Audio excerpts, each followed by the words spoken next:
Cette station-service ne distribue pas d'essence, ni d'électricité, et pourtant, toutes les voitures viennent y faire leur plein. Mais quel est leur secret? Saviez-vous qu'avec de l'hydrogène produit à partir d'énergie renouvelable, une voiture émet 0 g de CO2? Amazing! C'est bien pour ça que j'ai décidé d'accepter cette mission de la plus haute importance, la mission Hydro 007.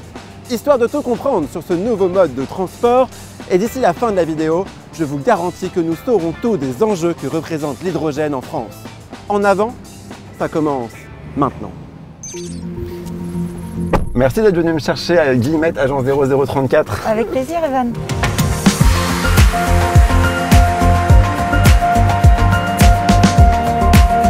C'est donc ça une voiture hydrogène? Oui, donc c'est la Nexo de Hyundai.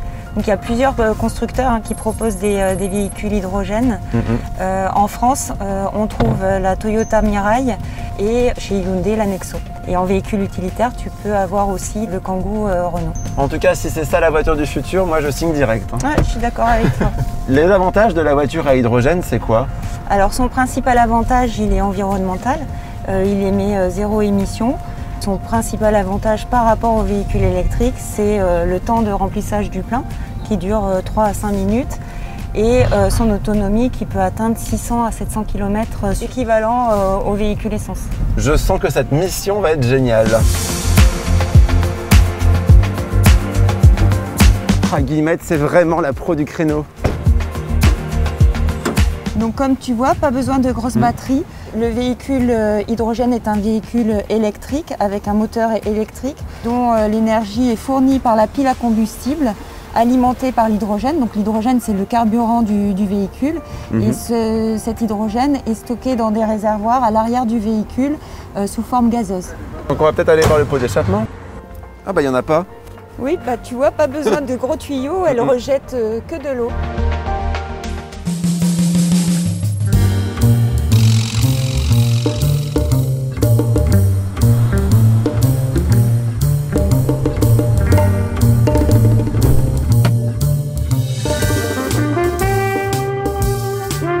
C'est dans cette station-service que serait distribué le fameux hydrogène.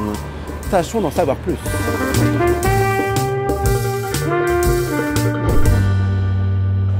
Comment est-ce qu'on recharge un véhicule à hydrogène? Donc tout simplement, comme les véhicules essence, tu branches ton pistolet au niveau du réservoir et ensuite donc, tu vas lancer le remplissage au niveau de la borne et voilà, c'est parti pour 3 minutes. Et le fait de mettre du gaz à haute pression dans un véhicule, tout est sécurisé? Oui, alors les réservoirs sont conçus pour tenir à haute pression et résister au choc. Ils disposent aussi de systèmes de sécurité qui permettent de libérer l'hydrogène. L'hydrogène atteint 1000 mètres en 10 secondes. Ah oui, donc c'est hyper volatile comme gaz. Oui, tout à fait. Et puis, c'est des véhicules qui sont homologués et qui suivent les mêmes crash tests que les véhicules essence. Et l'hydrogène qui sort de cette pompe, il est fabriqué où? Donc l'hydrogène est produit sur la station et Valentine va t'expliquer tout ça. Je vais envoyer un scan de la voiture au labo.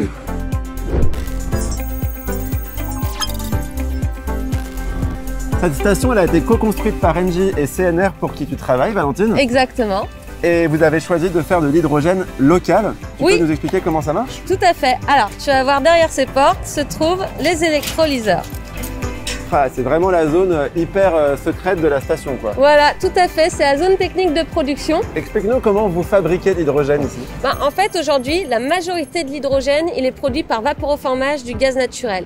Du coup, c'est un procédé qui est très fortement émetteur de CO2. Donc, CNR et Engie, ici, ont fait le pari de plutôt le produire par électrolyse de l'eau. Et c'est un procédé où on va venir casser la molécule d'eau H2O en oxygène et en hydrogène. Et c'est cet hydrogène qui va venir avitailler les véhicules. Et c'est pour ça que dans le jargon, vous appelez l'hydrogène H2. Exactement. De H2O. Et on dit qu'ici, c'est un hydrogène renouvelable parce qu'il va être alimenté directement par de l'électricité 100% renouvelable CNR qui provient du barrage hydroélectrique de Pierre-Bénite à 1 km de la station. Donc c'est ça tout l'enjeu de l'hydrogène, j'ai envie de dire, c'est qu'il soit produit d'une manière la plus vertueuse possible. Exactement. Est-ce que l'hydrogène, ça pourrait servir à autre chose que faire rouler une voiture? Alors oui, ça a différents usages. On pourrait notamment penser à stocker l'énergie sur de longues durées Et comme ça, on pourrait se servir de cette énergie stockée lorsque les panneaux photovoltaïques produiront peu parce qu'il manquerait de soleil ou lorsque les éoliennes produiraient peu parce qu'il manquerait de vent. Donc ça a vraiment toute son utilité pour du stockage de longue durée. Mine de rien, il y a une autre mission hyper importante, c'est de lutter contre le réchauffement climatique. Est-ce que l'hydrogène peut nous aider à atteindre les objectifs des accords de Paris? Alors oui, complètement, d'autant plus quand il est produit à partir d'électricité renouvelable. Il y a 0 émission polluante. Il y a les villes de Lens, de Pau et de Versailles qui roulent déjà avec des bus hydrogène. Au niveau des trains, il y a des trains qui sont en développement pour des lignes type TER.